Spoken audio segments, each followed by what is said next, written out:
Good morning all. Quantitative Techniques for Businessലെ first module introduction to statistics നമ്മൾ complete ആക്കി. ഇനി നമ്മൾ സെക്കൻഡ് മൊഡ്യൂൾ സ്റ്റാറ്റിസ്റ്റിക്കൽ സർവേയിലേക്ക് കടന്നിരിക്കുകയാണ്. അപ്പോൾ സെക്കൻഡ് മൊഡ്യൂളാണ് നമ്മൾ ഇനി മുതൽ ഡീൽ ചെയ്യുന്നത്. സ്റ്റാറ്റിസ്റ്റിക്കൽ സർവേ എന്താണെന്ന് ഫസ്റ്റ്ലി നമ്മൾ ഡിസ്ക്ലോസ് ചെയ്യുന്നതിന് മുമ്പിൽ ആദ്യമേ നമ്മൾ അറിയേണ്ടത് എന്താണ്, സർവേ എന്താണെന്ന്. ബേസിക് ആയിട്ട് സർവേ അല്ലെങ്കിൽ ഇൻവെസ്റ്റിഗേഷൻ എന്നതുകൊണ്ട് മീൻ ചെയ്യുന്നത് എന്താണ്, നമുക്ക് എന്തെങ്കിലും ഒരു ട്രൂത്ത് അറിയാൻ അല്ലെങ്കിൽ ഒരു നോളജ് അല്ലെങ്കിൽ ഒരു ഇൻഫർമേഷൻ ഏൺ ചെയ്യാൻ വേണ്ടി ചെയ്യുന്ന ഒരു പ്രോസസ്സിനെയാണെന്ത് സർവേ അല്ലെങ്കിൽ ഇൻവെസ്റ്റിഗേഷൻ എന്നതുകൊണ്ട് അർത്ഥമാക്കുന്നത്. ഇനി എന്താണ് സ്റ്റാറ്റിസ്റ്റിക്കൽ സർവേ അല്ലെങ്കിൽ സ്റ്റാറ്റിസ്റ്റിക്കൽ ഇൻവെസ്റ്റിഗേഷൻ എന്നതുകൊണ്ട് അർത്ഥമാക്കുന്നത്, അതാണ് നമ്മൾ ഇനി പറയാൻ പോകുന്നത്. Statistical investigation or statistical survey എന്ന് പറഞ്ഞാൽ A search conducted with the AIDS of statistical methods of collecting, analysing and interpretation of data. അതാണ് സ്റ്റാറ്റിസ്റ്റിക്കൽ സർവേ എന്ന് പറഞ്ഞാൽ. അപ്പോൾ സ്റ്റാറ്റിസ്റ്റിക്കൽ സർവേ എന്ന് വെച്ച് കഴിഞ്ഞാൽ നമ്മൾ ഡേറ്റാസ് കളക്ട് ചെയ്യുകയാണ്, അതിനുവേണ്ടി നമ്മളൊരു സർവേ കണ്ടക്ട് ചെയ്യുന്നു. എന്തിനു വേണ്ടിയാണ് ഈ ഡേറ്റാസ്, എങ്ങനെയുള്ള ഡേറ്റാസ്, ന്യൂമറിക്കൽ ഫിഗേഴ്സ് അടങ്ങുന്ന ഈ ഡേറ്റാസ് നമ്മൾ കണ്ടെത്തുന്നത്, നമ്മൾ എന്തിനാണ് കളക്ട് ചെയ്യുന്നത്, നമ്മുടെ ഏതോ ഒരു സ്റ്റാറ്റിസ്റ്റിക്കൽ പ്രോബ്ലത്തിന് ഏതോ ഒരു പ്രോബ്ലം സ്റ്റഡി ചെയ്യാൻ വേണ്ടിയാണ്. അപ്പോൾ അതിന് നമ്മൾ അവിടെ ഉപയോഗിക്കുന്നത് സ്റ്റാറ്റിസ്റ്റിക്കൽ എയ്ഡ്സ് ആണ്. അതായത് സ്റ്റാറ്റിസ്റ്റിക്കൽ എയ്ഡ്സ് എന്ന് പറയുന്നത് സ്റ്റാറ്റിസ്റ്റിക്കൽ മെത്തേഡ്സും സ്റ്റാറ്റിസ്റ്റിക്കൽ ടൂൾസും ഒക്കെയാണ് യൂസ് ചെയ്യുന്നത്. അതൊക്കെ യൂസ് ചെയ്താണ് നമ്മൾ ഈ സർവേയിൽ ഡേറ്റ കളക്ട് ചെയ്യുന്നത്, ഡേറ്റ അനലൈസ് ചെയ്യുന്നത് ആൻഡ് ഡേറ്റ ഇന്റർപ്രറ്റ് ചെയ്യുന്നതെങ്കിൽ അങ്ങനെയുള്ള ഇൻവെസ്റ്റിഗേഷൻ ആണെന്ത് statistical investigation or statistical survey. Okay, അപ്പോൾ മനസ്സിലായി കാണുമല്ലോ സ്റ്റാറ്റിസ്റ്റിക്കൽ സർവേ എന്താണെന്ന്. എന്താണ് പറയുന്നത്, ജസ്റ്റ് ബേസിക് ആയിട്ടുള്ള ഒരു സർവേ ആണിത്. ആ സർവേ, അതായത് ആ ഇൻവെസ്റ്റിഗേഷൻ കണ്ടക്ട് ചെയ്യുന്നതിന് വേണ്ടി, നമ്മൾ ഡേറ്റ കളക്ട് ചെയ്യുന്നതിന് വേണ്ടിയിട്ട് നമ്മൾ സ്റ്റാറ്റിസ്റ്റിക്കൽ മെത്തേഡ്സ് ഉപയോഗിച്ച് അതുവഴി ഡേറ്റ കളക്ട് ചെയ്യുന്നു. പിന്നെ ഡേറ്റ അനലൈസ് ചെയ്യാൻ വേണ്ടി സ്റ്റാറ്റിസ്റ്റിക്കൽ ടൂൾസ്, ഗ്രാഫും ഡയഗ്രാംസും ഒക്കെ ഉപയോഗിക്കുന്നു അനലൈസ് ചെയ്യാൻ.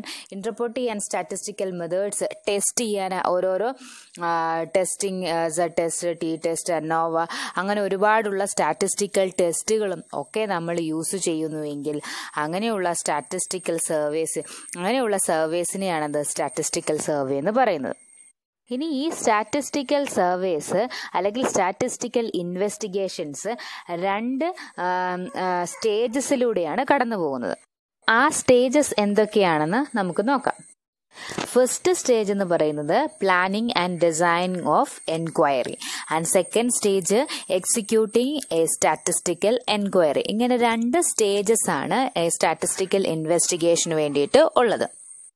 അപ്പോൾ നമ്മുടെ ഇന്നത്തെ വീഡിയോ സെഷനിൽ നമ്മൾ ഫസ്റ്റ് സ്റ്റേജ്, അതായത് planning and design of enquiry മാത്രമാണ് ഡിസ്കസ് ചെയ്യുന്നത്. Second stage executing A statistical survey നമ്മൾ അടുത്ത വീഡിയോ സെഷനിലാണ് ഡിസ്കസ് ചെയ്യുന്നത്.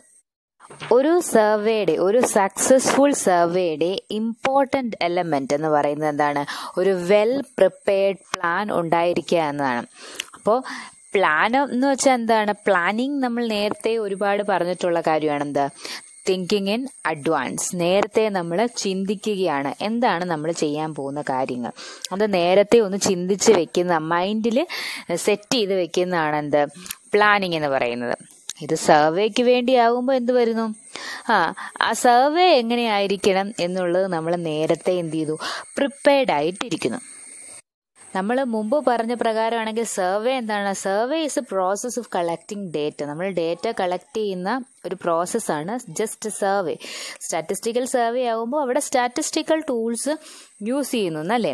അപ്പോൾ നമ്മൾ എങ്ങനെയാണ് ഡേറ്റ കളക്ട് ചെയ്യേണ്ടത്, ഒരു സാറ്റിസ്ഫൈയിങ് രീതിയിൽ നമുക്ക് ഡേറ്റ കിട്ടണമെങ്കിൽ എങ്ങനെയായിരിക്കണം നമ്മൾ ഡേറ്റാസ് ഒക്കെയും കളക്ട് ചെയ്യേണ്ടത്, ആരുടെ കയ്യിൽ നിന്നായിരിക്കണം നമ്മൾ ഡേറ്റ കളക്ട് ചെയ്യേണ്ടത്, ഇതൊക്കെ നമ്മൾ മുൻകൂറായിട്ട് ചിന്തിക്കേണ്ടതുണ്ട്. കറക്റ്റ് സ്യൂട്ടബിൾ ആയിട്ടുള്ള ഡേറ്റ കളക്ഷൻ ടെക്നിക്കുകൾ നമ്മൾ ഉപയോഗിച്ചിട്ടില്ല എങ്കിൽ നമുക്ക് കിട്ടുന്ന എൻക്വയറിയുടെ റിസൾട്ട് എന്ന് പറയുന്നത് എന്താ, നമ്മുടെ പർപ്പസിനെ എന്ത് ചെയ്യാൻ പറ്റത്തില്ല, ഒരിക്കലും ഫുൾഫിൽ ചെയ്യുന്ന രീതിയിലുള്ള ഒരു റിസൾട്ട് ആയിരിക്കില്ല നമുക്ക് കിട്ടുന്നത്. അപ്പോൾ നമ്മുടെ ഡേറ്റാസ് ഒക്കെ വളരെ എന്താണ് ഇമ്പോർട്ടൻ്റ് ആയിട്ടുള്ള ഒന്ന്. ഏത് കേസിൽ? അതായത് നമ്മൾ ഡേറ്റ കളക്ട് ചെയ്യുന്നത് പോലെ ഇരിക്കും നമുക്ക് കിട്ടുന്ന റിസൾട്ടും. അപ്പോൾ നമ്മുടെ ഡേറ്റ എന്ന് പറയുന്നത്, നമ്മുടെ മെറ്റീരിയൽസ് എന്ന് പറയുന്നത് ഇവിടെ നമ്മുടെ റോ മെറ്റീരിയൽസ് എന്ന് പറയുന്നത് എന്താണ്? നമ്മുടെ ഡേറ്റാസ് ആണ് അല്ലേ. അപ്പോൾ ആ ഡേറ്റാസ് എന്ന് പറയുന്നത് എല്ലാം തന്നെ നല്ല കറക്റ്റായിട്ട് നമുക്ക് കളക്ട് ചെയ്താൽ മാത്രമേ ഉള്ളൂ നമുക്ക് എന്ത് ചെയ്യാൻ പറ്റുള്ളൂ, സക്സസ്ഫുൾ ആയിട്ടുള്ള സ്റ്റാറ്റിസ്റ്റിക്കൽ എൻക്വയറി നടത്താനായിട്ട് സാധിക്കുകയുള്ളൂ. സക്സസ്ഫുൾ ആയിട്ട് നമുക്ക് നമ്മുടെ പ്രോബ്ലത്തിന് സൊല്യൂഷൻ കണ്ടെത്താനായിട്ട് സാധിക്കുകയുള്ളൂ. അപ്പോൾ നമ്മുടെ ഡേറ്റ കളക്ട് ചെയ്യാൻ വേണ്ടി യൂസ് ചെയ്യുന്ന മെത്തേഡും എങ്ങനെയായിരിക്കണം? ആപ്റ്റ് ആയിട്ടുള്ളതായിരിക്കണം. അപ്പോൾ നല്ല രീതിയിലുള്ള ഒരു മെത്തേഡൊക്കെ ഉണ്ടെങ്കിലേ നമുക്ക് റിലയബിൾ ആയിട്ടുള്ള ഒരു കൺക്ലൂഷനിൽ എത്തിച്ചേരാനായിട്ട് സാധിക്കുകയുള്ളൂ. ഇനി എങ്ങനെയാണ് നമ്മൾ planning and design of enquiry നടത്തുന്നത്? നമ്മുടെ ഫസ്റ്റ് സ്റ്റേജ് ആണ് planning and design of enquiry. Design means planning എന്ന് പറയുന്നത് നമ്മുടെ മൈൻഡിൽ നടത്തുന്നതാണെങ്കിൽ ഡിസൈനിങ് എന്ന് പറയുന്നത് എന്താണ്? അത് മറ്റുള്ളവരുടെ മുമ്പിൽ ഡിസ്പ്ലേ ചെയ്ത് കാണിക്കാൻ വേണ്ടി ഒരു പേപ്പറിലോ എന്തിലോ ആയിക്കോട്ടെ ഡിസ്പ്ലേ ചെയ്ത് മറ്റുള്ളവരുടെ മുമ്പിൽ പ്രസന്റ് ചെയ്ത് കാണിക്കണമെങ്കിൽ അതിനൊരു രൂപം വേണം അല്ലേ. അപ്പോൾ അതിനൊരു രൂപം ഉണ്ടാക്കിയെടുക്കുന്നതാണ് ഡിസൈനിങ് ഓഫ് എൻക്വയറി. ഇനി ആ പ്ലാനിങ് ആൻഡ് ഡിസൈനിങ് ഓഫ് എൻക്വയറീസിന് എന്തുണ്ട്? സ്റ്റേജസ് ഉണ്ട്. അതെന്തൊക്കെയാണെന്ന് നമുക്ക് നോക്കാം. ഒരു വെൽ പ്ലാൻഡ് സ്റ്റാറ്റിസ്റ്റിക്കൽ എൻക്വയറിയിൽ എന്തെല്ലാം സ്റ്റേജസ് ഇൻവോൾവ് ആണ് എന്നാണ് ഇനി നമ്മൾ നോക്കാൻ പോകുന്നത്. ഓക്കെ, അപ്പോൾ ഫസ്റ്റ് സ്റ്റേജ് എന്ന് പറയുന്നത് ഡെഫിനിഷൻ ഓഫ് ദി പ്രോബ്ലം. പ്രോബ്ലത്തെ ഡിഫൈൻ ചെയ്യുക. Definition of the problem. Okay, അതാണ് ഫസ്റ്റ് സ്റ്റേജ്. എന്താണ് അതിനകത്ത് പറയുന്നത്? നമ്മളൊരു സ്റ്റാറ്റിസ്റ്റിക്കൽ പ്രോബ്ലത്തിന് സൊല്യൂഷൻ കണ്ടെത്താനാണ് ഈ ഇൻവെസ്റ്റിഗേഷൻ കണ്ടക്ട് ചെയ്യുന്നത് അല്ലേ. അപ്പോൾ ആ സ്റ്റാറ്റിസ്റ്റിക്കൽ സർവേ എന്ന് പറയുന്നത് ഏതോ ഒരു പ്രോബ്ലത്തിന് വേണ്ടിയാണ്. ആ പ്രോബ്ലത്തിനെ നമ്മൾ വെൽ ആയിട്ട് എന്ത് ചെയ്യുക? ഡിഫൈൻ ചെയ്യുക. അതായത് അതിൻ്റെ ഓരോ ടേംസും ഓരോ എലമെൻസും എന്തൊക്കെയാണെന്ന് ക്ലിയറായി സ്പെസിഫൈ ചെയ്യുക. എങ്കിൽ മാത്രമേ ഉള്ളൂ നമുക്ക് സ്റ്റാറ്റിസ്റ്റിക്കൽ സർവേ കണ്ടക്ട് ചെയ്യുമ്പോൾ ഡൗട്ടുകൾ ഒഴിയുകയുള്ളൂ. എന്തെങ്കിലും പ്രോബ്ലത്തിന് നമ്മൾ സൊല്യൂഷൻ കണ്ടെത്തുകയാണെങ്കിൽ ആദ്യം നമ്മൾ ആ പ്രോബ്ലം പഠിക്കണം. എങ്കിൽ മാത്രമേ അതിന് ആപ്റ്റ് ആയിട്ടുള്ള ഒരു സൊല്യൂഷൻ നമുക്ക് കണ്ടെത്താൻ സാധിക്കുകയുള്ളൂ അല്ലേ. അപ്പോൾ അത് ക്ലിയർ ആയി ഡിഫൈൻ ചെയ്യുകയാണ് first stage, definition of problem. ഈ പ്രോബ്ലത്തിനെ എല്ലാം ഡിഫൈൻ ചെയ്തതിന് ശേഷം നെക്സ്റ്റ് നമ്മൾ എന്താണ്? Determine the scope and objective of the enquiry. നമ്മുടെ എൻക്വയറിയെ പറ്റി അതിൻ്റെ സ്കോപ്പും ഒബ്ജക്റ്റീവും നമ്മൾ എന്ത് ചെയ്യുന്നു? പഠിക്കുകയാണ്. ഏതൊക്കെയാണ് അതിൻ്റെ സ്കോപ്പ്, എവിടെയൊക്കെയാണ് നമ്മൾ ആപ്ലിക്കബിൾ ആയിട്ടുള്ളത്, അല്ലെങ്കിൽ എന്തിനു വേണ്ടിയാണ് നമ്മൾ ഈ ഒരു എൻക്വയറി കണ്ടക്ട് ചെയ്യുന്നത്, അത് ക്ലിയർലി നമ്മൾ എന്ത് ചെയ്യണം? ഡിഫൈൻ ചെയ്യണം.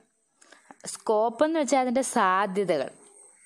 എന്തിനാണ് നമ്മൾ ഇങ്ങനെ അതിൻ്റെ ഒബ്ജക്റ്റീവും സ്കോപ്പും ഒക്കെ എന്തിനു വേണ്ടിയാണ് നേരത്തെ ഡിറ്റർമിൻ ചെയ്യുന്നതെന്ന് വെച്ചാൽ നമ്മുടെ ടൈം വേസ്റ്റ് ആകാതിരിക്കാൻ, നമ്മുടെ എനർജി, മണി ഇതൊക്കെ മിനിമലായിട്ട് യൂസ് ചെയ്ത് റിസൾട്ട് കണ്ടെത്താൻ വേണ്ടിയിട്ടാണ്. അല്ലാതെ നമുക്ക് എന്താണ് ഉദ്ദേശം എന്നറിയാതെ വന്നു കഴിഞ്ഞാൽ നമ്മൾ ഒരുപാട് കറങ്ങി തിരിഞ്ഞായിരിക്കും സൊല്യൂഷനിലേക്ക് എത്തുന്നത് അല്ലേ. അപ്പം minimum possible waste of time, energy and money, അതിനു വേണ്ടിയിട്ടാണ് നമ്മൾ ഈ ഒബ്ജക്റ്റീവും സ്കോപ്പും ആദ്യമേ തന്നെ മനസ്സിലാക്കി വെക്കുന്നത്. അപ്പം അത് നമ്മുടെ മൈൻഡിലുണ്ടെങ്കിൽ എന്താണ് നമ്മുടെ പ്രോബ്ലം, നമ്മുടെ എൻക്വയറിയുടെ ഒബ്ജക്റ്റീവ് എന്ന് നമ്മുടെ മൈൻഡിലുണ്ടെങ്കിൽ നമ്മൾ ഡേറ്റ കളക്ട് ചെയ്യുമ്പോൾ അത് എപ്പോഴും അതിനനുസരിച്ചായിരിക്കും നമ്മൾ ഡേറ്റ കളക്ട് ചെയ്യുന്നത്.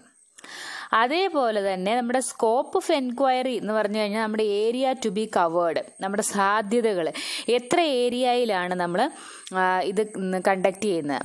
ഓക്കെ, നമ്മൾ കേരളത്തിനുള്ളിൽ ആണ് നമ്മുടെ സ്റ്റഡി സർവേ കണ്ടക്ട് ചെയ്യുന്നതെങ്കിൽ നമ്മുടെ സ്കോപ്പ് എന്ന് പറയുന്നത് കേരളത്തിനുള്ളിൽ മാത്രമായിരിക്കും. അപ്പോൾ അവിടുത്തെ ചില കണ്ടീഷൻസ് ഒക്കെയും നമ്മുടെ സ്റ്റഡിയെ ബാധിക്കും. കേരളത്തിലെ നിയമവ്യവസ്ഥകൾ, അവിടുത്തെ ആളുകളുടെ ചുറ്റുപാടുകൾ, അവരുടെ ഇൻകം, ഏർണിങ്സ്, സ്വഭാവങ്ങൾ, ഇതൊക്കെയും നമ്മുടെ സർവേ ഒരുപാട് ബാധിക്കും. അതേപോലെ സ്കോപ്പ് ഓഫ് എൻക്വയറി വരുന്നതാണെന്ത്, പീരീഡ് ഓഫ് സ്റ്റഡി ചിലപ്പോൾ 2020 മാത്രമായിട്ട് കണ്ടക്ട് ചെയ്തിരിക്കുന്നതായിരിക്കും, അല്ലെങ്കിൽ 2015 മുതൽ 2020 വരെയുള്ളതായിരിക്കും. അപ്പോൾ പീരീഡ് ഓഫ് സ്റ്റഡിയും അപ്പോൾ ആ ഒരു വർഷത്തേക്ക് മാത്രമേ ഇതിന് സാധ്യതകൾ ഉണ്ടായിരിക്കുകയുള്ളൂ. പിന്നെ നമ്മൾ സാമ്പിൾ എത്രയാണ് സെലക്ട് ചെയ്തത്, അതുമെല്ലാം എന്താ സ്കോപ്പ് ഓഫ് എൻക്വയറിക്കകത്ത് വരുന്ന. അപ്പോൾ ഒബ്ജക്റ്റീവ് എന്ന് പറയുന്നത് എന്താണ്, അത് നമ്മുടെ മൈൻഡിലുണ്ടെങ്കിൽ നമുക്ക് എന്ത് ചെയ്യാൻ സാധിക്കും, ഡേറ്റാസ് കളക്ട് ചെയ്യുമ്പോൾ അതിനനുസരിച്ച് നമുക്ക് എന്ത് ചെയ്യാൻ പറ്റും, ഡേറ്റയെ വഴിതിരിക്കാൻ പറ്റും. ഇനി സ്കോപ്പ് ഓഫ് എൻക്വയറി എന്ന് വെച്ച് കഴിഞ്ഞാൽ ഏതൊക്കെ ഏരിയാസ് നമ്മൾ കവർ ചെയ്യണം, എത്ര ടൈം പീരീഡിലേക്കാണ്, എത്ര സാമ്പിൾസ് സെലക്ട് ചെയ്യണം, ഇതൊക്കെ നമ്മൾ നേരത്തെ അറിഞ്ഞിരിക്കണം. അതാണ് രണ്ടാമത്തെ സ്റ്റേജ്. ഓക്കെ, ഇനി മൂന്നാമത്തെ സ്റ്റേജ്. ഇനി നമ്മൾ ഏത് സ്റ്റേജിലേക്കാണ് പറയുന്നത്, നമ്മൾ ഡേറ്റ കളക്ട് ചെയ്യാനായിട്ടുള്ള പ്രോബ്ലം ഏതാണെന്ന് ആദ്യം ഐഡൻറ്റിഫൈ ചെയ്തു, ഡിഫൈൻ ചെയ്തു. ഇനി അത് ഏതൊക്കെ എന്തിനാണ് നമ്മൾ ഈ പ്രോബ്ലം കണ്ടക്ട് ചെയ്യുന്നതെന്നുള്ള ഒബ്ജക്റ്റീവും അതെവിടെയാണ് അപ്ലൈ ചെയ്യേണ്ടതെന്നുള്ള സ്കോപ്പും നമ്മൾ എൻക്വയർ ചെയ്തു. ഇനി അടുത്ത എന്താണ്, ഇനി നമ്മൾ ഡയറക്റ്റ് ആയിട്ട് എന്തിനു വേണ്ടി പോവാണ്, ഡേറ്റ കളക്ട് ചെയ്യാൻ വേണ്ടി പോവുകയാണ്. സോ നമുക്ക് എന്ത് വേണം, സോഴ്സസ് ഓഫ് ഡേറ്റ, എവിടെ നിന്നൊക്കെയാണ് നമ്മൾ ഡേറ്റാസ് കളക്ട് ചെയ്യേണ്ടത്, സോഴ്സസ് ഓഫ് ഡേറ്റ, ഡേറ്റയുടെ ഉറവിടം. അതായത് ഏത് ഡേറ്റ, ഏത് ടൈപ്പ് ഓഫ് സോഴ്സിൽ നിന്ന് വേണം ഡേറ്റാസ് കളക്ട് ചെയ്യേണ്ടത് എന്ന് ഡിസൈഡ് ചെയ്യാനുള്ള അവകാശമുള്ളത് ഇൻവെസ്റ്റിഗേറ്റർക്കാണ്. ആരാണോ സർവേ കണ്ടക്ട് ചെയ്യുന്നയാൾ, അയാളെയാണ് ഇൻവെസ്റ്റിഗേറ്റർ എന്ന് ഉദ്ദേശിക്കുന്നത്. അയാൾക്കാണ് എന്ത് ചെയ്യാൻ സാധിക്കുന്നത്, ഏത് ടൈപ്പ് ഓഫ് ഡേറ്റ സോഴ്സസ് ആണ് യൂസ് ചെയ്യേണ്ടതെന്ന് തിങ്ക് ചെയ്യാനുള്ള റൈറ്റ് ഉള്ളത്. രണ്ട് ടൈപ്സ് ഓഫ് ഡേറ്റ സോഴ്സസ് ആണുള്ളത്, primary and secondary data. Okay, primary data എന്ന് വെച്ച് കഴിഞ്ഞാൽ നമ്മൾ ഫസ്റ്റ് ഹാൻഡായിട്ട് കളക്ട് ചെയ്യുന്നു, അതായത് ഇൻവെസ്റ്റിഗേറ്റർ സ്വയമേ തന്നെ പോയി ഡേറ്റാസ് കളക്ട് ചെയ്യുന്നു. ഒബ്സർവേഴ്സിൻ്റെ കയ്യിൽ നിന്നും ഡയറക്റ്റ് ആയിട്ട് എന്ത് ചെയ്യുന്നു, ഡേറ്റാസ് എന്തെങ്കിലും അവരോട് ചോദിച്ച് മനസ്സിലാക്കി ഇൻ്റർവ്യൂ ചെയ്തോ, അല്ലെ ക്വസ്റ്റ്യൻസ് അവരുടെ മുമ്പിൽ പബ്ലിഷ് ചെയ്ത് അവരുടെ കയ്യിൽ നിന്ന് ആ ക്വസ്റ്റ്യൻ ഫില്ല് ചെയ്തിട്ടോ, അങ്ങനെ എങ്ങനെയും ഡയറക്റ്റായി ഇൻവെസ്റ്റിഗേറ്റർ തന്നെ ഫസ്റ്റ് ഹാൻഡായിട്ട് കളക്ട് ചെയ്യുന്ന ഡേറ്റയാണ് പ്രൈമറി ഡേറ്റ. അതേപോലെ രണ്ടാമത്തെ ഒരു ടൈപ്പ് ഓഫ് ഡേറ്റയാണ് സെക്കൻഡറി ഡേറ്റ. അപ്പോൾ സെക്കൻഡറി ഡേറ്റ എന്ന് പറഞ്ഞു കഴിഞ്ഞാൽ, സെക്കൻഡറി ഡേറ്റ ഓൾറെഡി വേറെ ഏതോ ഒരു ഇൻവെസ്റ്റിഗേഷന് വേണ്ടി ഡേറ്റ കളക്ട് ചെയ്തതാണ്. എന്നിട്ട് നമ്മൾ എന്ത് ചെയ്യുന്നു, റെലവൻ്റ് ആയിട്ടുള്ള നമ്മുടെ ഈ ഒരു സർവേക്ക് ആവശ്യമായിട്ടുള്ള കാര്യങ്ങൾ അതിനകത്തുണ്ടെങ്കിൽ എന്ത് ചെയ്യുന്നു, അതിൽ നിന്നും എടുക്കുന്നു. ആ ഡേറ്റാസ് കളക്ട് ചെയ്യുന്നതാണെന്ത്, സെക്കൻഡറി ഡേറ്റ, സെക്കൻഡ് ഹാൻഡ് ഡേറ്റയാണ് അല്ലേ, വേറൊരാൾ കളക്ട് ചെയ്താണ് അയാളുടെ സർവേക്ക് വേണ്ടി. ഇപ്പോൾ നിങ്ങൾക്കൊരു അസൈൻമെൻറ്റ് തന്നു കഴിഞ്ഞാൽ നിങ്ങൾ സ്വന്തമായിട്ട് എഴുതുക, ഓൺ വേർഡ്സിൽ നിങ്ങൾക്ക് എന്ത് ചെയ്യാൻ സാധിക്കും, ഒന്നെങ്കിൽ അസൈൻമെൻറ്റ് ഫുൾ ഓൺ വേർഡ്സിൽ എഴുതാൻ സാധിക്കും. അതാണെങ്കിൽ പ്രൈമറി ഡേറ്റ നമുക്ക് പറയും. സെക്കൻഡറി ഡേറ്റ ആണെങ്കിൽ നിങ്ങൾ എന്ത് ചെയ്യുന്നു, ഗൂഗിൾ സെർച്ച് ചെയ്തിട്ട് അതിനകത്തുനിന്ന് വേറെ ആൾക്കാർ ഇതിനെപ്പറ്റി, ഈ ടോപ്പിക്കിനെ പറ്റി എന്തെങ്കിലും ഫീച്ചേഴ്സും ആർട്ടിക്കിൾസും ഒക്കെ എഴുതിയിട്ടുണ്ടായിരിക്കും, അതിൽ നിന്ന് ഡേറ്റാസ് കളക്ട് ചെയ്താൽ അത് സെക്കൻഡറി ഡേറ്റയാണ്. അതേപോലെ നിങ്ങളുടെ ടെക്സ്റ്റ് ബുക്കിൽ നോക്കി നിങ്ങൾ എഴുതുന്നു, അതും എന്താണ്, സെക്കൻഡറി ഡേറ്റയാണ്, വേറെ ഒരാൾ പബ്ലിഷ് ചെയ്ത ഡേറ്റയാണ്. സോ അങ്ങനെ രണ്ട് type of swords of datas ആണുള്ളത്. അപ്പോൾ ഇൻവെസ്റ്റിഗേറ്റർക്ക് അതിനുള്ള റൈറ്റ് ഉണ്ട് ഏത് ടൈപ്പ് ഓഫ് ഡേറ്റയാണ് യൂസ് ചെയ്യുന്നത്. ഇനി നമ്മൾ സോഴ്സ് ഓഫ് ഡേറ്റയൊക്കെ ഫിക്സ് ചെയ്തതിന് ശേഷം അടുത്ത സ്റ്റെപ്പ് എന്താണ്, അടുത്ത സ്റ്റെപ്പ് ടൈപ്സ് ഓഫ് എൻക്വയറി. അതായത് ഏത് ടൈപ്പ് ഓഫ് എൻക്വയറി ആണ് നമ്മൾ കണ്ടക്ട് ചെയ്യേണ്ടത്, അതും ആരുടെ ഡിസ്ക്രിപ്ഷനാണ്, ഇൻവെസ്റ്റിഗേറ്റർക്കാണ് അതിനുള്ള റൈറ്റ്സ് ഉള്ളത്, ഏത് ടൈപ്പ് ഓഫ് എൻക്വയറി ആണ് കണ്ടക്ട് ചെയ്യേണ്ടത്.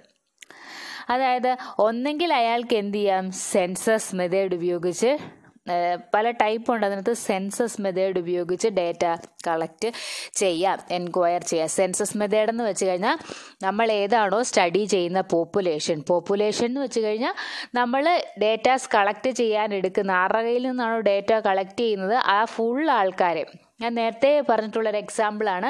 ക്ലാസ്സിലെ 60 സ്റ്റുഡൻസിൻ്റെ പഠന നിലവാരമാണെങ്കിൽ ക്ലാസ്സിലെ ഫുൾ 60 സ്റ്റുഡൻസ് ആണ് പോപ്പുലേഷൻ.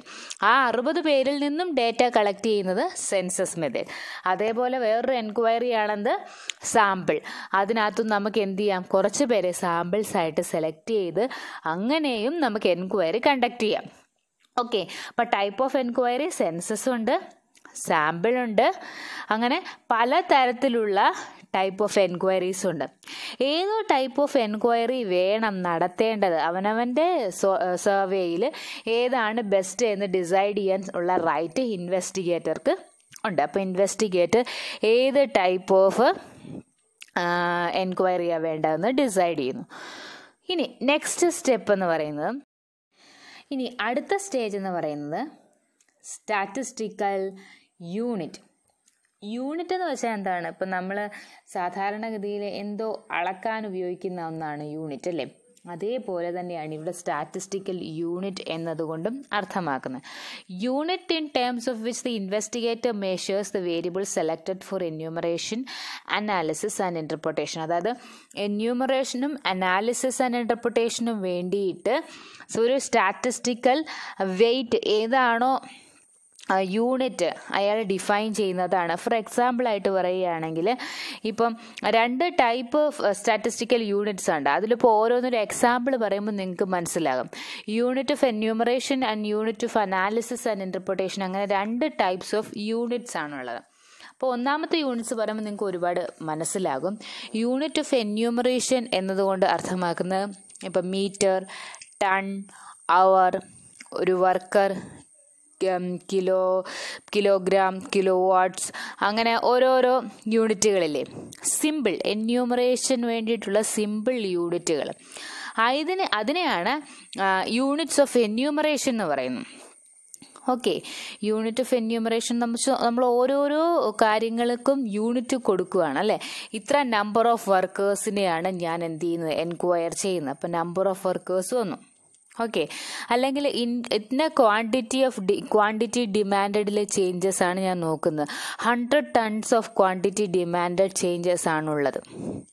ഓക്കെ, അങ്ങനെ ഓരോന്നും അതും സ്റ്റാറ്റിസ്റ്റിക്കൽ യൂണിറ്റ്സ് ആണ്. യൂണിറ്റ് ഓഫ് എന്യൂമറേഷൻ എന്ന് പറയും. ഓക്കെ, അതേപോലെ units of analysis and interpretation, analyse ചെയ്യാനും ഇൻ്റർപ്രറ്റ് ചെയ്യാനും സ്റ്റാറ്റിസ്റ്റിക്കൽ യൂണിറ്റ്സ് ഉണ്ട്. അതിപ്പോൾ പേഴ്സൻറ്റേജ് ആയിട്ട്, ഇപ്പോൾ എ എന്ന് പറയുന്ന കുട്ടിക്ക് ബി എന്ന് പറയുന്ന കുട്ടിയേക്കാൾ 10% മാർക്ക് കൂടുതലാണുള്ളത് അല്ലേ. അല്ലെങ്കിൽ അവരുടെ റേഷ്യോസ് ആയിരിക്കാം പറയുന്നത്, റോ മെറ്റീരിയൽസ് യൂസ് ചെയ്യുന്ന റേഷ്യോസ്. ഓക്കെ, അത് ഇതിൻ്റെ ക്വാളിറ്റി കാണിക്കാൻ വേണ്ടി റേഷ്യോസ്, കമ്പാരിസന് വേണ്ടി പേഴ്സൻറ്റേജ്, കോഎഫിഷ്യൻ്റ്, ഇതൊക്കെ എന്താണ്, യൂണിറ്റ്സ് ആണ്. യൂണിറ്റ്സ് എന്ന് ഉദ്ദേശിക്കുന്നത് അതാണ്. അപ്പോൾ ഏത് സ്റ്റാറ്റിസ്റ്റിക്കൽ യൂണിറ്റ് ആണ് നമ്മൾ യൂസ് ചെയ്യേണ്ടത്? ഇപ്പോൾ വർക്കേഴ്സിൻ്റെ നമ്പേഴ്സ്, അവരുടെ എഫിഷ്യൻസി ആണെങ്കിൽ നമ്പർ ഓഫ് വർക്കേഴ്സിൻ്റെ വെച്ചിട്ടാണോ നോക്കേണ്ടത്? അല്ലെങ്കിൽ അങ്ങനെ ഏത് ടൈപ്പ് എന്യൂമറേഷനും വേണം, അനാലിസിസ് ആൻഡ് ഇൻ്റർപ്രിട്ടേഷനും വേണം. രണ്ടിനും നമ്മൾ എന്ത് ചെയ്യണം, സ്റ്റാറ്റിസ്റ്റിക്കൽ യൂണിറ്റ്സ് വേണം. എന്യൂമറേഷൻ എന്ന് വെച്ചാൽ നമ്മൾ ഡേറ്റ കളക്ട് ചെയ്ത് അത് ഡിസ്പ്ലേ ചെയ്യുന്നതിന് വേണ്ടിയിട്ടാണെങ്കിൽ, അനലൈസ് ചെയ്യുമ്പോൾ നമ്മൾ എന്ത് ചെയ്യുകയാണ്, അത് ഫുൾ ക്രോഡീകരിച്ച് മനസ്സിലാക്കാനും കമ്പാരിസനും വേണ്ടിയിട്ടുള്ള റേഷ്യോസും ഒക്കെ നമുക്ക് എന്ത് ചെയ്യണം, പെർസെൻറ്റേജും ഒക്കെ വേണം. അതാണ് സ്റ്റാറ്റിസ്റ്റിക്കൽ യൂണിറ്റ്സ് എന്നതുകൊണ്ട് അർത്ഥമാക്കുന്നത്. അപ്പോൾ നമ്മൾ അത് ഡിസൈഡ് ചെയ്യണം, അത് ഇൻവെസ്റ്റിഗേറ്റർ ഡിസൈഡ് ചെയ്യണം. അടുത്ത സ്റ്റെപ്പ് എന്ന് പറയുന്നത് degree of accuracy. Degree of accuracy. Accuracy means കൃത്യത. സ്റ്റാറ്റിസ്റ്റിക്സിൻ്റെ ഡെഫിനിഷനിൽ തന്നെ പറഞ്ഞായിരുന്നു ഇത്ര ഡിഗ്രി ഓഫ് ആക്യുറസി എന്ന് പറഞ്ഞാൽ എന്താണ്, റീസണബിൾ ഡിഗ്രി ഓഫ് ആക്യുറസിയേ ഉള്ളൂ അല്ലേ. ഇനി ആ റീസണബിൾ ഡിഗ്രി ഓഫ് ആക്യുറസി എത്രയായിരിക്കണം, എത്രത്തോളം നമ്മുടെ സ്റ്റാറ്റിസ്റ്റിക്കൽ എൻക്വയറി എത്രത്തോളം കൃത്യത പുലർത്തുന്നുണ്ട് എന്ന ഡിഗ്രി ഓഫ് ആക്യുറസി ആരെന്ത് ചെയ്തിരിക്കണം, നേരത്തെ തന്നെ നമ്മുടെ ഇൻവെസ്റ്റിഗേറ്റർ മെയിൻറ്റെയിൻ ചെയ്യണം. അതായത് അബ്സല്യൂട്ട് ആക്യുറസി ഒന്നും എന്ത് ചെയ്യാൻ 100% ആക്യുറസി ഒരിക്കലും സ്റ്റാറ്റിസ്റ്റിക്കൽ സർവേയിലോ സ്റ്റാറ്റിസ്റ്റിക്കൽ കൺക്ലൂഷൻസിലോ ഉണ്ടാക്കിയെടുക്കാൻ സാധിക്കില്ല എന്ന് ഡെഫിനിഷനിൽ തന്നെ പറഞ്ഞിട്ടുണ്ട്. പക്ഷെ എന്തുണ്ടായിരിക്കാം ഇവിടെ റീസണബിൾ ഡിഗ്രി ഓഫ് ആക്യുറസി എന്ന് പറയുന്നത് എന്താണ്? എവിടെയും പോസിബിൾ ആണ്. ഒരു ന്യായമായ രീതിയിലുള്ള ആക്യുറസി എന്തിനുണ്ടായിരിക്കണം? നമ്മുടെ എൻക്വയറിക്ക് ഉണ്ടായിരിക്കണം. അപ്പോൾ ഡിഗ്രി ഓഫ് ആക്യുറസി എന്ന് പറയുന്നത് നമ്മുടെ സ്റ്റാറ്റിസ്റ്റിക്കൽ എൻക്വയറിയുടെ ഒബ്ജക്റ്റീവ്സിൻ്റെ ബേസിലാണ്, അതിനെ ഡിപ്പെൻഡ് ചെയ്തിട്ടാണ് ഇരിക്കുന്നത്. ഒരു എക്സാമ്പിൾ പറയുകയാണെങ്കിൽ, ഇപ്പോൾ റൈസിൻ്റെ ക്വാണ്ടിറ്റി ഓഫ് റൈസ് അല്ലെങ്കിൽ ക്വാണ്ടിറ്റി ഓഫ് വീറ്റ് നമ്മൾ മെഷർ ചെയ്യണം. വേണമെങ്കിൽ 1-2 ഗ്രാംസ് എന്ത് ചെയ്യാം, അങ്ങോട്ടും ഇങ്ങോട്ടും ഒക്കെ എന്ത് ചെയ്യാം, മാറിപ്പോയെന്നിരിക്കാം. നമ്മൾ മെഷർ ചെയ്തപ്പോൾ ഉണ്ടായിരുന്ന വ്യത്യാസങ്ങൾ അത് 1-2 ഗ്രാം അങ്ങോട്ടും ഇങ്ങോട്ടും മാറി എന്ന് വെച്ചുകൊണ്ട് ടോട്ടൽ എമൗണ്ടിൽ വലിയ വ്യത്യാസമൊന്നും വരാനായിട്ട് പോകുന്നില്ല. പക്ഷെ വേറൊരു കാര്യം കൺസേൺ എടുക്കുകയാണെങ്കിൽ ഗോൾഡിനെ നമ്മൾ എടുക്കുകയാണെങ്കിൽ അത് മെഷർ ചെയ്തപ്പോൾ 1-2 അങ്ങോട്ടും ഇങ്ങോട്ടും ഗ്രാംസ് മാറിപ്പോയാൽ തന്നെ ആ വാല്യൂ ടോട്ടൽ ഡിഫറൻസ് ആണ് ഉണ്ടാകുന്നത്, അതിലൊരു വലിയ മാറ്റം ഉണ്ടാകുന്നത്. അപ്പം നെഗ്ലിജിബിൾ ആയിട്ടുള്ള കുറച്ച് വ്യത്യാസങ്ങളൊക്കെ നമുക്കുണ്ടായാൽ നമുക്ക് എന്ത് ചെയ്യാൻ സാധിക്കും? അത് നമുക്ക് സമ്മതിച്ചു കൊടുക്കാനായിട്ട് സാധിക്കും. എന്നാൽ മെയിനായിട്ട് വലിയതായിട്ട് ഒരു വലിയൊരു പോർഷൻ ഡിഫറൻസ് ആണ് അവിടെ ഫേസ് ചെയ്യേണ്ടി വാല്യൂയിൽ ഉണ്ടാക്കുന്നതെങ്കിൽ അത് നമ്മൾ എന്ത് ചെയ്യണം? കൃത്യമായിട്ട് വീക്ഷിക്കണം. അപ്പോൾ ഡിഗ്രി ഓഫ് ആക്യുറസി എത്ര മെയിൻറ്റെയിൻ ചെയ്യുന്നുണ്ട് എന്ന് വെച്ചാൽ എത്ര പെർസെൻറ്റേജ് എറേഴ്സ് ഉണ്ടാകാനുള്ള ചാൻസ് ഉണ്ടായിരിക്കും എന്ന് നേരത്തെ തന്നെ ഇൻവെസ്റ്റിഗേറ്റർ ഡിസൈഡ് ചെയ്യണം. എത്ര പെർസെൻറ്റേജ് മാക്സിമം പോയി കഴിഞ്ഞാൽ ഏറ്റവും മാക്സിമം പോയി കഴിഞ്ഞാൽ ഒരു 5% വരെ എറേഴ്സ് ഉണ്ടാകാനുള്ള ചാൻസ് ഉണ്ടാകാൻ പാടുള്ളൂ. അതിൽ കൂടുതൽ എന്ന് വെച്ചാൽ ഒരു 95% ആക്യുറേറ്റെങ്കിലും ആയിരിക്കണം. മാക്സിമം എത്ര എറേഴ്സ് ഉണ്ടാകാവൂ? 5% ഒക്കെ മാക്സിമം എല്ലാവരും ശ്രമിക്കാവുള്ളൂ. ഇപ്പം ഏറ്റവും കൂടുതൽ എത്ര പെർസെൻറ്റേജേ പറ്റുള്ളൂ? 5% എറേഴ്സ് ഉണ്ടാവാനേ പാടുള്ളൂ. അപ്പം അത്രയൊക്കെ ആണെങ്കിൽ നെഗ്ലിജിബിളാണ്, അത് നമുക്ക് ഇഗ്നോർ ചെയ്യാൻ സാധിക്കും. അതിൽ കൂടുതൽ ഒരു 20% ഒക്കെ എറേഴ്സ് ഉണ്ടാകുകയാണെങ്കിൽ ആ സ്റ്റാറ്റിസ്റ്റിക്കൽ സർവേ കൊണ്ട് യാതൊരു യൂസും ഇല്ല. അപ്പോൾ എത്രത്തോളം എറേഴ്സ് ഉണ്ടാകും, എത്രത്തോളം ആക്യുറസി ഉണ്ട് എന്ന് ഇൻവെസ്റ്റിഗേറ്റർ നേരത്തെ തന്നെ നമ്മളെ മെൻഷൻ ചെയ്യണം. ഓക്കെ, അങ്ങനെ നമ്മളെ മെൻഷൻ ചെയ്തതിന് ശേഷം അടുത്ത സ്റ്റേജ് എന്ന് പറയുന്നത് method of data collection. Data collect ചെയ്യുന്നത് ഏത് മെത്തേഡാണ് ഇയാൾ യൂസ് ചെയ്യുന്നത്, നമ്മുടെ ഇൻവെസ്റ്റിഗേറ്റർ യൂസ് ചെയ്യുന്നത്? സോഴ്സ് ഓഫ് ഡേറ്റയ്ക്കകത്ത് നമ്മൾ പറഞ്ഞായിരുന്നു 2 ടൈപ്പ് ഡേറ്റാസ് ഉണ്ട്, പ്രൈമറി ഡേറ്റയും ഉണ്ട്, സെക്കൻഡറി ഡേറ്റയും ഉണ്ട്. അതേപോലെ ടൈപ്പ് ഓഫ് എൻക്വയറിക്കകത്ത് നമ്മൾ പറഞ്ഞു സെൻസസ് ഉണ്ട്, സാമ്പിളിംഗ് ഉണ്ട്. അതേപോലെ ഡേറ്റ കളക്ട് ചെയ്യുന്നതിലും എന്തുണ്ട്? ഈ 2 മെത്തേഡ്സ് ആണുള്ളത്, സെൻസസ് മെത്തേഡും സാമ്പിൾ മെത്തേഡും. ഓക്കെ, സെൻസസ് മെത്തേഡും സാമ്പിൾ മെത്തേഡും. അങ്ങനെ 2 type of data collection methods ആണുള്ളത്. സെൻസസ് മെത്തേഡ് എന്ന് വെച്ചാൽ അത് കംപ്ലീറ്റ് എന്യൂമറേഷൻ ആണ്, കംപ്ലീറ്റ് ആയിട്ട് ഫുൾ പോപ്പുലേഷനെ നമ്മൾ കൺസിഡർ ചെയ്യുമ്പോൾ. സാമ്പിൾ മെത്തേഡ് എന്ന് പറഞ്ഞാൽ പാർഷ്യൽ ആയിട്ടുള്ള എന്യൂമറേഷൻ ആണ്, അതിൽ നിന്ന് നമ്മൾ കുറച്ച് ആൾക്കാരെ മാത്രം സെലക്ട് ചെയ്തിട്ട് എന്ത് ചെയ്യുന്നു? ഡേറ്റ കളക്ട് ചെയ്യുന്നു. അപ്പോൾ നമ്മുടെ ടൈമിൻ്റെയും നമ്മുടെ ആക്യുറസി ആവശ്യമുള്ളതിൻ്റെയും ഒക്കെ കൺസിഡർ ചെയ്തിട്ടാണ് ഏത് മെത്തേഡ് ഓഫ് ഡേറ്റ കളക്ഷൻ വേണമെന്ന് ഇൻവെസ്റ്റിഗേറ്റർ ഡിസൈഡ് ചെയ്യുന്നത്. ഇനി നെക്സ്റ്റ് സ്റ്റെപ്പ് എന്ന് പറയുന്നത് construction of a frame. Construction of a frame. നമ്മൾ എന്തിനു വേണ്ടിയായിരുന്നു ഇത്രയും കാര്യങ്ങൾ ഇപ്പോൾ ചെയ്തുകൊണ്ടിരുന്നത്? Planning and design of enquiry അല്ലേ? അപ്പോൾ ആ എൻക്വയറി ഇത്രയും നേരവും നമ്മുടെ ഇക്കഴിഞ്ഞ method of data collection fix ചെയ്യുന്നിടം വരെയും നമ്മുടെ തലയിലിരിക്കുക, പ്ലാൻ ചെയ്ത് വെച്ചിട്ടേ ഉള്ളൂ.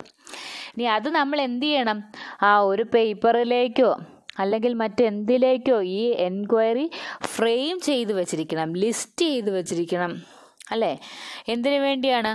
എങ്കിലേ നമുക്ക് എന്ത് ചെയ്യാൻ പറ്റുള്ളൂ? ഡിസ്ക്രൈബ് ചെയ്യാൻ പറ്റത്തുള്ളൂ. ഓക്കെ, അപ്പോൾ നമ്മൾ ആ ലിസ്റ്റ് പ്രിപ്പയർ ചെയ്ത് വെക്കുക. എന്തൊക്കെ കാര്യങ്ങൾ ചെയ്യണം എന്നുള്ളത് ജസ്റ്റ് മൈൻഡിലിരിക്കാതെ അതൊക്കെ നമ്മൾ പ്രിപ്പയർ ചെയ്ത് ലിസ്റ്റാക്കി വെക്കുക. അല്ലെങ്കിൽ പ്ലാൻ ചെയ്ത എൻക്വയറി എല്ലാം പ്രാക്ടിക്കലി കൊണ്ടുവരാൻ വേണ്ടിയിട്ടൊരു ഡിസൈൻ ക്രിയേറ്റ് ചെയ്യുക, ഒരു ഫ്രെയിം ക്രിയേറ്റ് ചെയ്യുക. അപ്പോൾ ഏറ്റവും ഇമ്പോർട്ടൻറ്റ്, പ്ലാനിങ് ചെയ്യുന്നതിൽ ഏറ്റവും ഇമ്പോർട്ടൻ്റ് ആയിട്ടുള്ള കാര്യം ഈ ലാസ്റ്റ് കൺസ്ട്രക്ഷൻ ഓഫ് ഫ്രെയിം എന്ന് പറയുന്നതാണ് അല്ലേ? ഫ്രെയിം എന്ന് പറഞ്ഞാൽ A list of all the units of the population and there description under study. അപ്പം നമുക്ക് എവിടെയാണോ എന്തൊക്കെ ഡീറ്റെയിൽസ് ആണോ വേണ്ടത്, അപ്പോൾ എന്തൊക്കെ പോപ്പുലേഷനാണോ നമ്മൾ സ്റ്റഡി ചെയ്യാൻ പോകുന്നത് അതെല്ലാം അതിനകത്ത് ഉണ്ടായിരിക്കും. നമ്മൾ സ്റ്റഡി ചെയ്യാനായിട്ട് പോകുന്ന കാര്യങ്ങൾ ഫുൾ അതിനകത്ത് ഉണ്ടായിരിക്കും. ഒരു എക്സാമ്പിളായിട്ട് പറയുകയാണെങ്കിൽ കോളേജിലെ സ്റ്റുഡൻസിൻ്റെ, കേരളത്തിലെ കോളേജിലെ സ്റ്റുഡൻസിൻ്റെ സ്പെൻഡിങ് ഹാബിറ്റാണ് നമ്മൾ നോക്കുന്നതെങ്കിൽ നമ്മൾ എന്ത് ചെയ്യണം, കേരളത്തിലെ കോളേജിലെ എല്ലാ സ്റ്റുഡൻസിൻ്റെയും ഒരു നെയിം ആൻഡ് അഡ്രസ് ലിസ്റ്റ് എന്താ ചെയ്യണം, ആദ്യമേ പ്രിപ്പയർ ചെയ്ത്, അതാണ് നമ്മുടെ ഫ്രെയിം, അതാണ് നമ്മൾ ആദ്യമേ ഡിസ്പ്ലേ ചെയ്യുന്നത്. അതിൻ്റെ ബേസിലാണ് നമ്മളെല്ലാം ചെയ്യുന്നത്. നമ്മളിപ്പോൾ പറഞ്ഞ പോലെയുള്ള പ്രോബ്ലം ഡിഫൈൻ ചെയ്യുന്നത്, objective, source of data, types of enquiry, statistical unit, degree of accuracy, method of data collection എല്ലാം നമ്മൾ ഇതിൻ്റെ ബേസിലാണ് ചെയ്യുന്നത്. സോ അങ്ങനെ ഒരു ഫ്രെയിം, അങ്ങനെ ഒരു ലിസ്റ്റ് നമ്മൾ പ്രിപ്പയർ ചെയ്തെടുക്കുന്നതാണ് കൺസ്ട്രക്ഷൻ ഓഫ് ഫ്രെയിം. അപ്പം ഇത്രയുമാണ് stages of planning and design of enquiry എന്ന് പറയുന്നത്. അപ്പോൾ ഇതിപ്പോൾ നമ്മൾ എക്സ്പ്ലെയിൻ ചെയ്ത് പ്ലാനിങ് ആൻഡ് ഡിസൈനിങ് ഓഫ് എൻക്വയറിയുടെ സ്റ്റേജസ് ആണ്. അപ്പോൾ ആ സ്റ്റേജസ് എല്ലാം നിങ്ങൾക്ക് മനസ്സിലായി എന്ന് ഞാൻ കരുതുന്നു. അപ്പോൾ കൂടുതൽ എക്സ്പ്ലനേഷൻസോ ഡീറ്റെയിൽസോ എന്തെങ്കിലും ആവശ്യമുണ്ടെങ്കിൽ നമ്മൾ ഇൻറ്ററാക്റ്റീവ് സെഷനിൽ നിങ്ങൾ ചോദിക്കുക. Okay, thank you.